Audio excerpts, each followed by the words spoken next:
Hey guys, it's James here.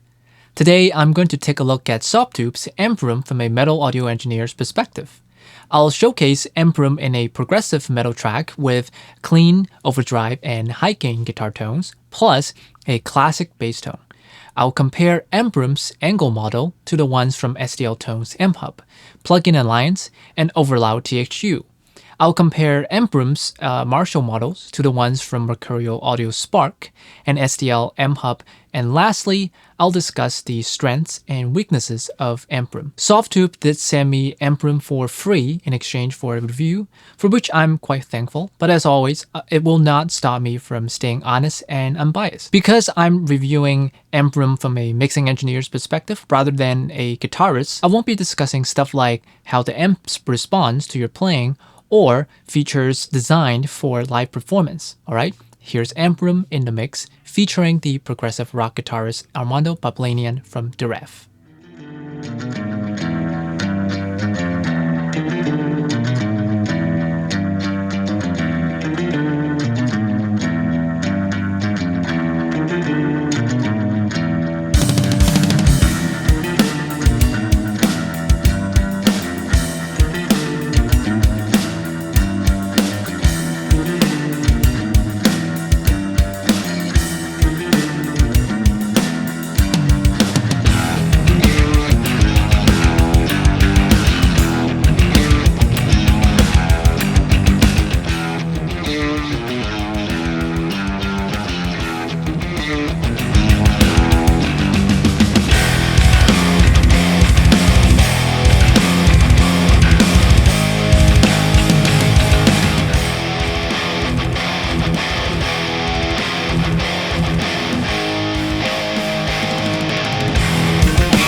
So what did you think of the guitar tones in the demo?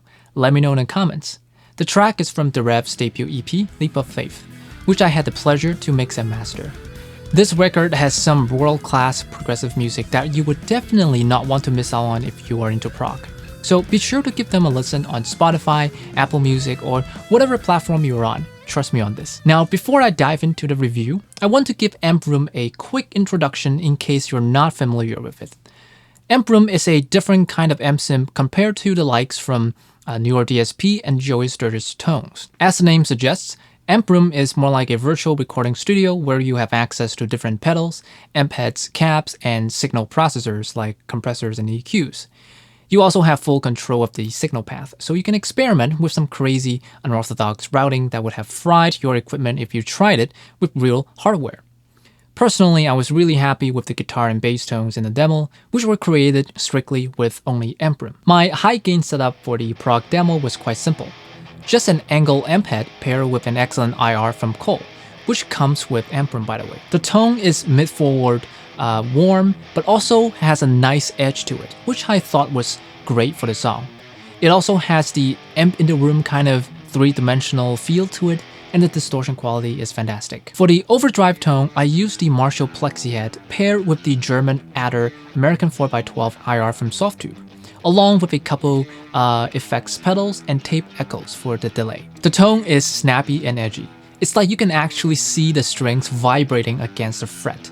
It's exactly what I envisioned for that section. I'm not very picky when it comes to clean tones, simply because they're not as hard to get right as high-gain tones, at least not for me. I used the Marshall JMP 2203 paired with the dual tremolo 2x12 open back cap. I thought it sounded good and didn't think twice about it. I hope this simplicity of these signal chains shows just how easy it is to get a good tone from Amp Room.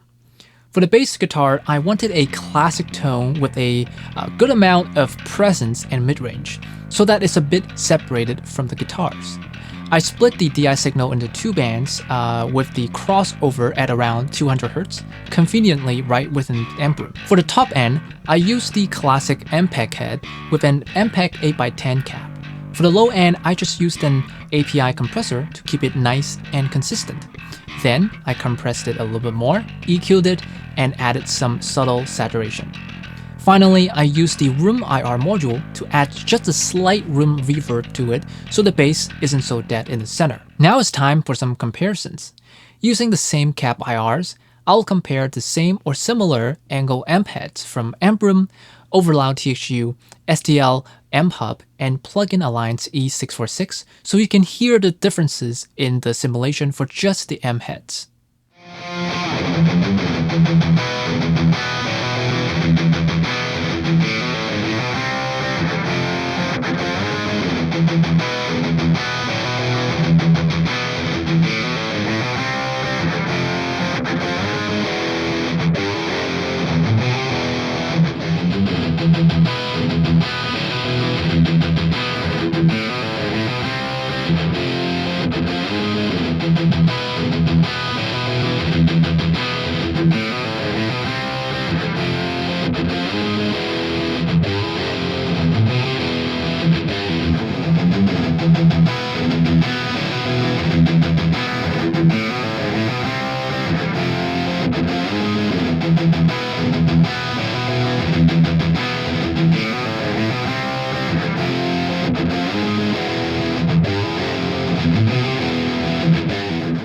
For me, the main takeaway from the comparisons is that the Amp Room cap sounds amazing. Interestingly, the ENGL amp head from Amp Room and THU sound almost identical through any of the caps, though the Amp Room version has a bit more low-end extension. I guess that means both companies were modeling the same amp head and ended up with pretty much the same results, which makes sense. Amp Room comes with a Marshall JCM 800 and 3 Marshall caps, but if you're a Marshall enthusiast, Amp Room has a Marshall edition that gives you 4 additional Marshall amp heads with 8 Marshall caps. Softube actually collaborated directly with Marshall to create these, and they are the only officially licensed Marshall amp sims in the market right now. So they're basically the official Marshall amp sims, if you will. Now, as usual, I don't really care if a product is official or licensed or who endorses it or how accurate the simulation is. All I care about is if it sounds good and how it compares to the competitors in the market. To start, I'm going to compare Softube's Marshall JCM 800 against the equivalent from Mercuriall Spark, STL AmpHub, and Neural DSP Nolly using the same amp settings.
Using the same format, I'll next compare Softube's Marshall 1959 Super Lead Plexi to the equivalent from Mercuriall Spark and STL AmpHub.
To be honest with you, I don't usually use Marshall tones in my work, and I'm certainly not an expert on Marshall amps, so I can't tell you how close the amp sims sound to the real thing. I'll let you come to your own conclusions based on what you heard. However, I did notice something interesting. For both Marshall amps, Amp Room and Mercuriall Spark sound almost indistinguishable from each other, while the AmpHub version sounded extra bright and thin even with the exact same amp settings. Neural DSP Nolly's version also sounds quite similar to Amp Room's version and Mercuriall's version, but not entirely identical, which makes sense because it's supposed to be a modded version. Okay, so here are my thoughts on Amp Room as an audio engineer. As an amp sim, it certainly boasts many strengths. Most importantly, the tones you can get from Amp Room are fantastic. There's no question about that. When it comes to high-gain tones, I wouldn't hesitate to put it on the same rank as the other popular amp sims in the market. As a whole, I personally like that Softube stuck to a more traditional format for Amp Room. What I mean is that instead of predetermining the signal chain for you, like Neural DSP, Mercuriall AmpBox, ToneForge, and STL AmpHub, Amp Room allows you to do whatever you want. While it's a bit less convenient, it gives you vastly more flexibility. For example, setting up and tweaking split band processing for the bass guitar tone is extremely easy. In Amp Room, I can load a bass amp, drag a compressor below it, and it will automatically create a parallel setup for you. By enabling the crossover button, you can change it from parallel processing to split band processing, where the top chain processes the high end of the signal and the bottom chain processes the low end.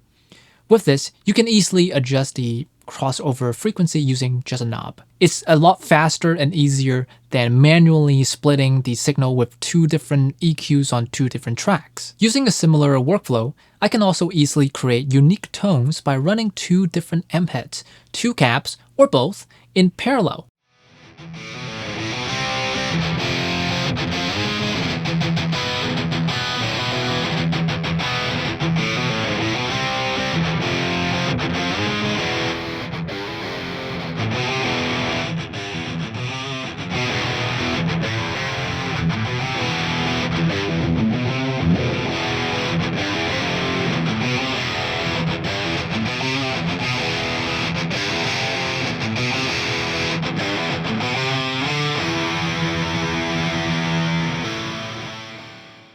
You can see that this drag and drop workflow makes it very convenient and intuitive to create custom and unique tones.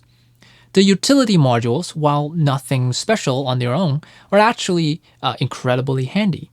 I love that I can just use the low cut filter utility to attenuate some low end of my guitar tone without having to load an actual EQ. One unique feature of Amp Room is that you can load some of Softube's plugins straight into Amp Room.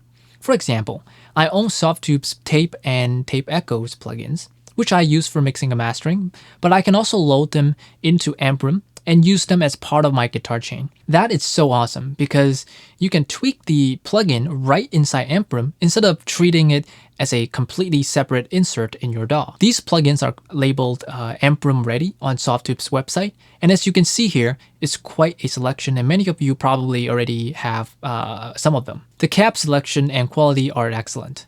At first, I was a bit disappointed that I couldn't move the microphone in 3 or just even 2 dimensions, but after trying out all the caps, I gotta say you actually have a lot of tone options with these microphone engineering setups.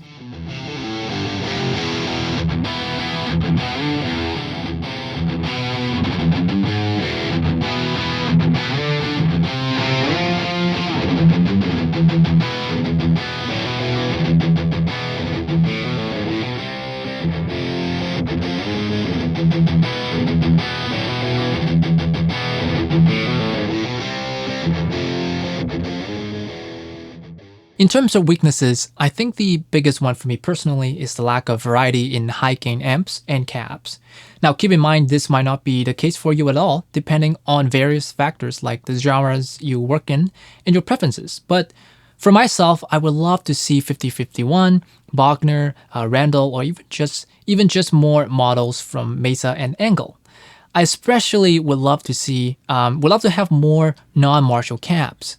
Right now, 18 out of the 27 guitar cabs are Marshall, which is awesome for Marshall enthusiasts, but I'm not one and I really wish there was at least a Mesa cab to pair with the dual rectifier, for example. While I said the abundant microphone engineering setups allow you to dial in a wide range of tones, I personally still prefer to be able to move the mic in 3 dimensions. With that, I just find it a bit easier to achieve the tones I have in mind, just because I can anticipate how the tones will change depending on where I place the mic.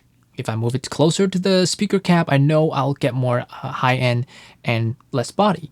If I move it towards the edge, I know I'll get a beefier and fuller tone. With many of Amp Room's cabs, I don't really know what tones I'll get, especially with the combo mic setups. There are cabs with movable mics, but you can only either tilt it or move it further away. I did also find it inconvenient that the delay pedal doesn't have a tempo sync feature. You can use the tap button, but I never find the tap button in any delay plugin or pedal to work well. The lack of a tempo sync feature also means that if your song has a lot of tempo changes, you'll need to automate the delay time. The other delay module, Tape Echoes, has a tempo sync switch, but even if it's enabled, the delay time slider doesn't snap to the note values, so you kind of have to just eyeball it. Really strange UX design choice here. The last thing I really wish Amp Room had is a parametric EQ module. Amp Room has some awesome EQ modules modeled after classic hardware, but sometimes I just want a simple yet versatile digital EQ where I can surgically remove some annoying frequencies with a narrow bandwidth or boost certain frequencies with a medium bandwidth, just to name a few scenarios.